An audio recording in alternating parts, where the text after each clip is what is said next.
China at this time is also getting far more economically advanced, which is going to happen irrespective of Iraq and America's confidence being throttled by the Iraq war. This pertains to Afghanistan.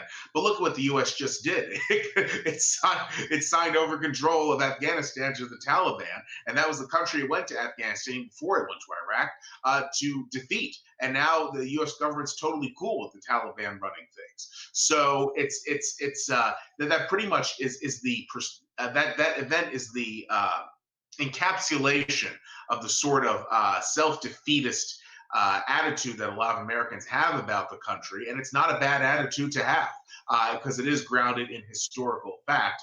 And I sincerely doubt that the United States is capable of doing anything close to what it did during the latter half of the 20th century and the early 21st century on the world stage. I'd just like to pose a question to people. What Chinese brand do you most associate with quality? And you'll have a hell of a time trying to think of one, because all that China's much vaunted manufacturing industry does is put pieces together that other people develop, invent, and market. So it's quite a low-skilled economy.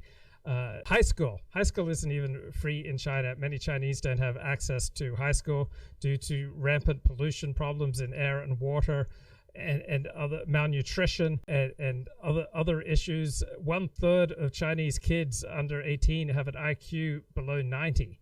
So China is not on this stunning upward trajectory. So what happens in the news media is that they're always looking for a new exciting angle. And so around 2006, up until the present, the angle is the rise of China.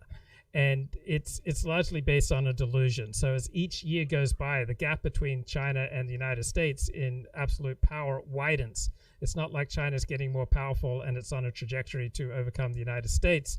In fact, by 2050, almost every single indicator predicts that the United States will be in a far more powerful position relative to other nations than the United States is even today. The United States spends as much on the military as the next 20 countries put together. China's military is as crappy as the typical products that they make. And those products that they make, all they're doing is snapping stuff into place that other people have designed, that other people have laid out. They're just snapping stuff into place. It's low skilled. They can companies can outsource it to Vietnam, to India, to other places. China's not this huge, fearful superpower that we need to worry about. Now, there's nothing in being an American that bestows wisdom about international relations. So all this poll shows is what's going on with people's perceptions, but there's no connection between the average American's perception and reality. So 2006 was a fairly bleak time for America. We were involved in the Iraq War. We were heading into a major financial meltdown. We had this inept response to the Katrina crisis, and we have all these news stories in the media saying that China's rising, China is rising. So you may think, oh, look, you're contradicting yourself because you said that people did not evolve to be gullible. But there's no importance to people making a prediction to a pollster about who's going to be the world superpower. That has no direct bearing on their life. So it's just they're giving a feeling of frustration with the American trajectory. That they're noticing their jobs and manufacturing base is being sent overseas.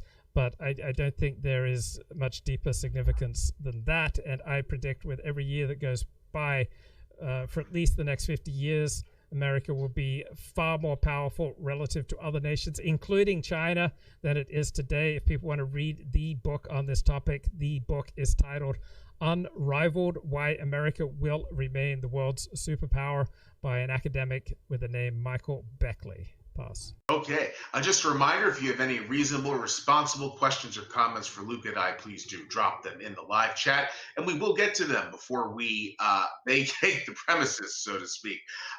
Anyhow, Luke, talking about Western civilization and low self-esteem, do you think that, to whatever extent people feel guilty about being part of the West, either they consciously look at it as the West or if they view it as a concept that just can't be named, even though they're talking about it as Western Civ.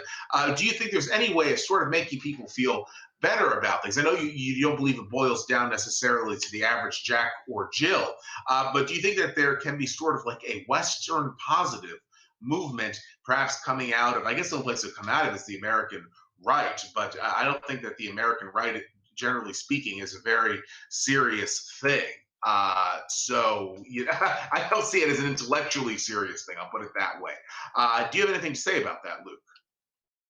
Yeah, I think it might be exciting if we have the rise of nationalism or popular nationalism as embodied by Trump and various political parties in Europe on the right, such as in Italy and Hungary and Poland. I think there's a way forward.